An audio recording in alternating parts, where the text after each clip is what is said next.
ስሜ አስማ ሁሳም ይባላል።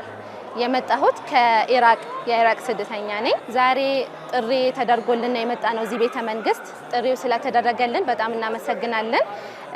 ስፔሻሊ ፕራይም ሚኒስተር ዶክተር አብይ አህመድ ያው እዚህ ያሉት ስደተኛ ሁሉ ስደተኛ መስሎ አይታያቸውም። ራሳቸው ልክ የራሳቸው ቤት የመጡ ነው የሚመስላቸው። የመኔዎች አሉ፣ ኢራቅ አለ፣ ሶሪያ አለ፣ ሱዳን አለ። ሁሉም ደስተኛ ናቸው። ስሜ ጀሚል በሰም እኔ ከሱሪያ መጣ። እኔ በጣም ደስ ይለኛል። ማያቱ ቤቱ ራሱ የሚያምር ነገር ሁሉም እኛ አየሁ።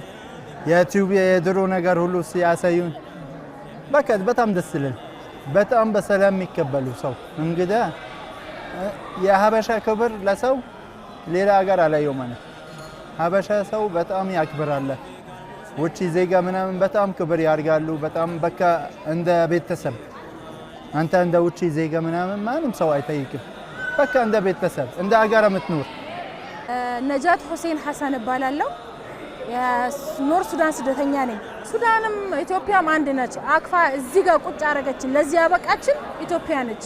ዜግነት ሰዓት ላይ ሃይማኖት ሰዓት ላይ በአንድነት እየተቀመጥን ያለነው ኢትዮጵያ ምድር ላይ ነው።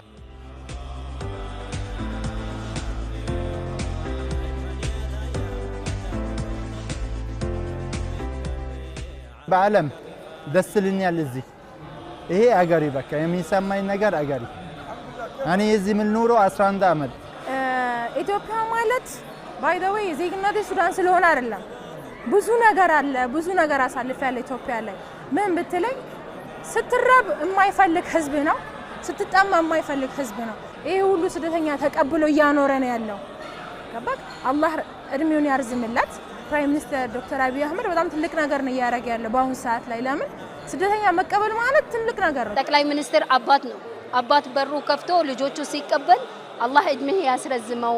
አባቴ ቤት እንደሚሄድ እንደ የመን ስሜቱም ስላመጣህልኝ ፈጣሪ ይጠብቅህልን፣ ወደ ላይ ያርግህ፣ ከፍ አድርጎ ያሳየን። በጣም ደስተኛ ናቸው። ሁሉ አንድ ላይ እያፈጠሩ እየበሉ እየጠጡ እየተጫወቱ እየሳቁ ዱዓ እየተደራረጉ ፕራይም ሚኒስትራችን አክብሮን መጥቶ መሀከላችን ላይ ቁጭ ብሎ ከኛ ጋር አፍጥሮ ሁላችን ትልቅ ደስታ ነው የተሰማን። ራሴ አገሬ ላይ ያለው ስሜት ነው የተሰማኝ እና በጣም ቴንኪዩ አክብረው ስለመጠሩን ቴንኪዩ። ለመላ ሙስሊም እምነት ተከታይ ዓለም ላይ ስፔሻሊ ኢትዮጵያ ውስጥ ረመዳን ሙባረክ ለማለት እወዳለሁኝ። ተቀበለ አላህ ጣዓትኩም።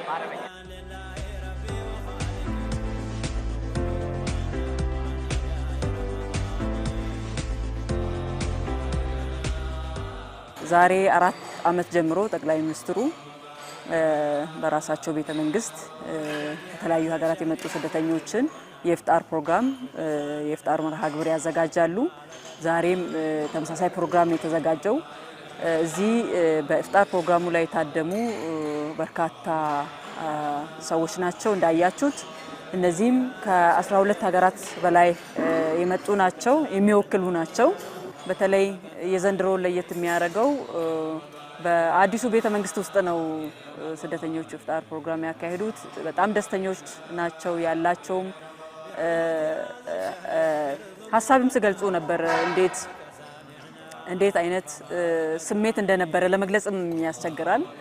ከተሰደዱበት ጠለላና ከለላ አግኝተው ከዛ በላይ ደግሞ በሀገሪቱ ጠቅላይ ሚኒስትር እንደዚህ አይነት አቀባበል ሰዋዊ የሆነ እጅግ ርህራሄና አዛኝነት የበዛበት መስተንግዶ ነው ያሳዩት ጠቅላይ ሚኒስትሩ። እንግዲህ ይሄ እንደ ሀገር የምንታወቅበት ነው።